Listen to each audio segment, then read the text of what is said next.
title defended in that, do you really have John Cena have a 1-month title run to become the 16-time champion?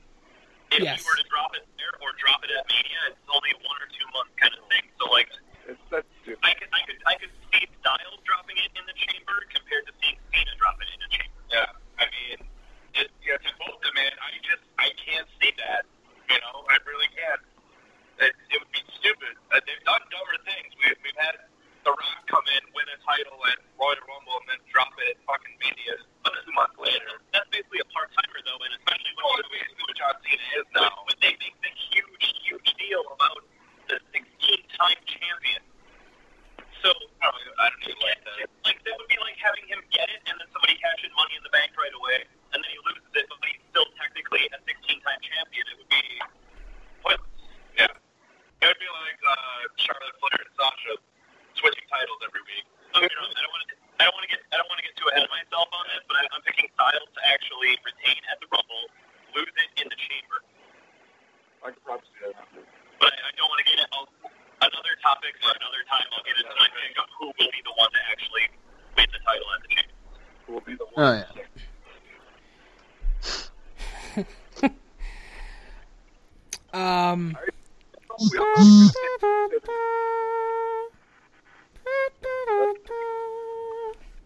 Argo short wearing douche. All right, let's move on to the Universal Championship match. Kevin Owens versus Roman Reigns. Stipulation again, no disqualifications. And Y2J is hanging from what's certainly Paul Ellering really made it clear.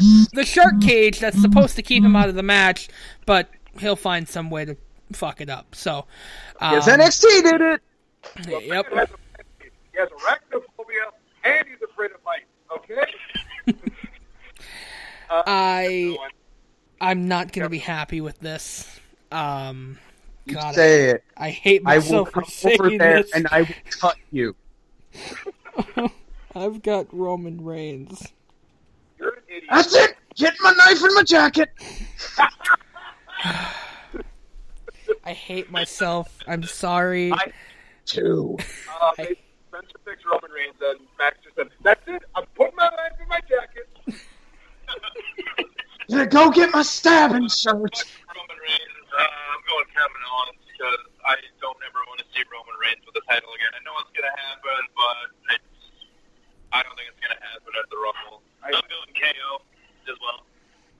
Kevin Owens is just doing too much good shit with that belt right now. The shark cage is not going to be enough to deter Chris Jericho from getting involved, and it's the dumbest thing ever. How do you do this? Like, I get it when NXT brought this idea back because of who was actually involved, being Paul Ellering, and the whole throwback to the older style of wrestling. But now this is a bit stupid though, where you're going to have basically the same thing happen. 2 months after they just did this at NXT, and it still didn't really go over that well. So I don't know. I'm still going to go with KO actually retaining. Jericho will get involved. Yep. I'm really hoping though going forward what we'll see is actually Kevin Owens versus Jericho at Mania. Kevin Owens just bashed him with the list, and that's how he wins. But what as much as I hate to say this, what happens if he actually drops something though that Reigns gets his hands on instead? But you also have to remember, that list is going to be a very, very heavy lift, because that's all the names that are on there right now. They'll lower the shark cage by about 1.5 feet. Yeah. Well, I think you know I'm going with Kevin Owens, but yeah, there's... For fuck's sake, I mean, come on, it's Chris Jericho, it's current heel Chris Jericho.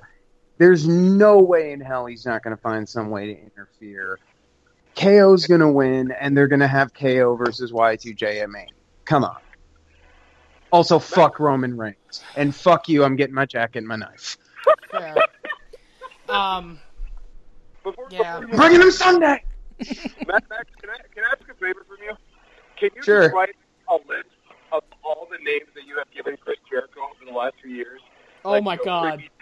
Jericho. There's been so many, and so many of them just end with the word dad. Chris Jericho was the cool dad, where it's like he was the guy that if you had friends in high school that would like their parents would let you have parties, he would be the one to buy beer for you and then try to hang out and be, like try to hit on like high school girls and stuff. Look, there's cool dad, there's sad dad. Cool dad. All right. McConaughey dad. No. And they stay the same. No. All right. So, God. did everybody pick that match? I'm pretty sure everybody disagreed with me. Yeah, that's because you're wrong. No, You should be hit with a truck. Should. A truck driven by Roman Reigns. Okay, so this last match, of course, it is the 30-man Royal Rumble match. Here's how we're going to do this, boys. For the sake of our predictions, there's a lot of points up in this match alone. So what we're going to do here, and let me know your thoughts on this, is we are going to select the first two entrants to start the match. Okay. Then we are going to select the final four. Oh, dear. And then the winner. Mm-hmm. All right. Okay? Not exactly, because with the way that I'm thinking 6 guys. well, more like, no, actually, it is probably 6. Well, final 4, first 2, and a winner. Final 4 I like. I feel like if we're gonna do anything, we should do final 4 and give it like a number system, like 1, 2, 3, 4, or final 4. Each one worth 1 point. Yeah. So you don't have to get the whole final 4 right, but if you get 2 out of the 4, that's 2 points out of the total 4. Okay. How many? Oh man. How many points for the winner? I think 5 points. I think we're doing 5 points for the winner. For title matches and things like that, are we doing more points than just a regular match? Like Title matches are worth 10 points. Jesus. That's how that's I didn't know always we were... been. Really? I thought everything was always 1 for 1. It's Spencer scoring system, so It's later. That's fucked up! Dude, I never even was told that everything was worth multiple points and shit. And then the Rumble itself. Right. And then the final 4 you can do for a point apiece. That's fine. I agree with title matches at 2 and Rumble at 5. Okay, let's do that. Let me write that down. So, So are we Chris and AJ actually have a mindset that is not based on a piece of paper. let's do the final 4 and then the winner. Can we also have like one more point in for a surprise entrance? Yeah, we'll do 2 surprise entrants. Pick the top 2. One. Just one? Okay, we'll do 1. surprise entrance, Samoa Joe. Hold on. If You. you would so you could agree on a surprise entrant, right? You could. I think. Yeah, you could completely, yeah. Like it's not like if they're picked, they're off the board, like drafted. Right. Okay. I mean, if you want to make Samoa Joe's my surprise entrant. all right. So, yeah, we'll start with the surprise entrance first. Chris? Okay. That was actually going to be mine. That's why I wanted to say it that way too. Just because he's the most likely one, he's not even on the NXT Takeover card. And yeah, no, I mean he's up there as well.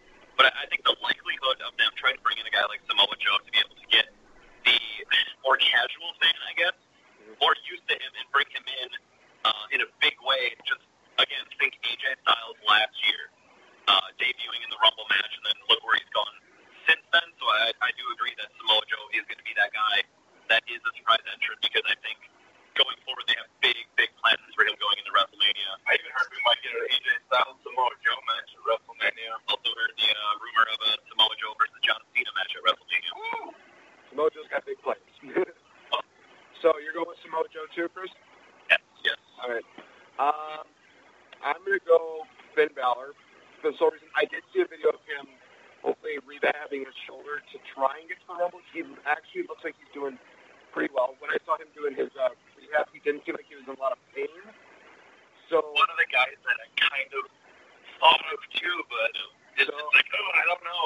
So I'm going to pick Finn Balor kind of as, I guess this is scapegoat, just in this case, because he's a yes and no kind of thing, I guess. Yeah, I'm going to go Finn. Max? Oh, man. If you say Kenny Omega, I will. You will redeem yourself for John Cena. No, I am not picking Kenny Omega. God damn it. I'm not even going to put... fuck it, I'll just pick something I want. Not even something I think is likely. I want Bobby Roode's full fucking glorious entrance all the way down to the Rumble where people just stop and take it the fuck in. Bobby Glorious Goddamn Beer Money Rude. That'd be awesome. So, before Nate even said anything, I had my surprise pick written down. I've got Kenny Omega. I hate you. I know you do. You always do. I hate your family. I know. And I don't think that's going to happen. Neither do I. Of how hard Kenny Omega has been trolling fans about him coming to WWE. So much so is like, what was he signing? Like, number 30. Number 30 on shit. Like, on WWE stuff. Yeah. But what gets me about Kenny Omega, though, is if you... The last that I heard, and this is like earlier today, again, rumors being what they are, that he was going to be going back to Japan to negotiate his contract in February. Now, all of the stuff that's been out there just thrown all over the place. There's a lot of misinformation. Nobody knows what's up or down anymore. But when it comes down to it, if you really look at what he did at Wrestle Kingdom 11 and how close he came to actually being the first Gaijin, the first Westerner to hold the New Japan Heavyweight title and become their ace, he has a lot of work still to do there if he really wants to move on. And, I mean, give it maybe like 3 or 4 years, and we'll more than likely see him in WWE. I just think he has a lot of stuff to conquer before he gets there. Did any of you guys listen to his interview on the Taz show? I have not. Pretty good.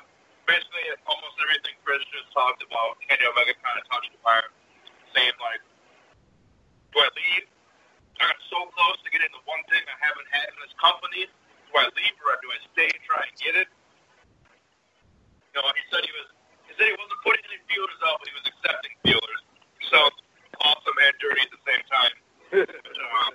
That's Kenny Omega.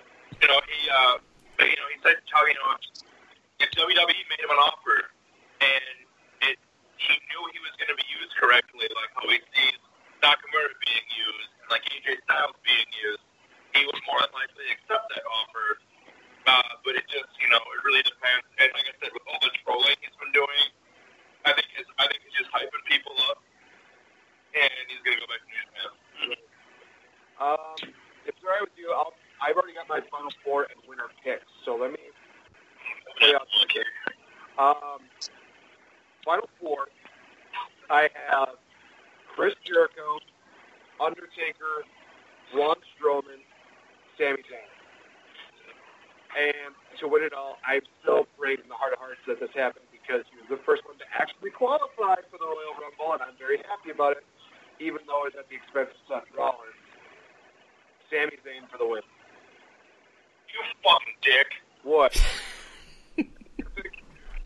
Sami Zayn was like in my top 2 picks for winner of the Rumble. Well, what was your other pick? My other pick is if Finn Balor does come back, that Finn Balor would win the Rumble. That is kind of what I was thinking too. Is that, you know, 1 would be Sami, 2 would be Finn, 3. Actually, I forgot what the third one was. Doesn't matter. All right, guys. I gave mine. Final 4, damn. I'm gonna go. I'm gonna probably pick a least likely person here. I'm gonna go Baron Corbin. Final 4. That'd be interesting. Sami Zayn. Jericho. And Strowman. You have a winner? Sami Zayn. Yeah.